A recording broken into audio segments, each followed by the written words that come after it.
Pagar laut dan luka, nelayan. Pagar laut berdiri angkuh, memisah laut dari nelayan lusuh.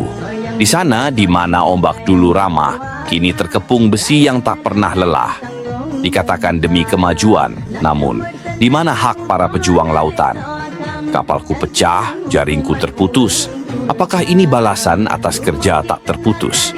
Pemerintah berkata ini pembangunan, tapi untuk siapa keuntungan digenggam? Pengusaha tertawa, menggenggam kuasa. Nelayan menangis, kehilangan asa.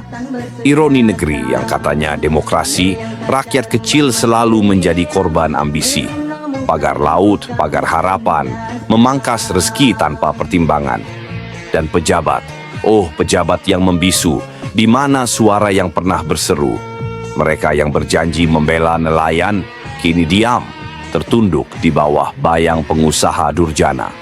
Prabowo, di tanganmu kini harapan, bongkar pagar, bebaskan lautan. Jangan biarkan pagar menjadi saksi, ketundukan negeri pada uang dan korupsi. Laut kami bukan milik mereka, ia milik rakyat, penghidupan bangsa. Hapuskan pagar, hapuskan luka, kembalikan laut pada yang berhak memilikinya.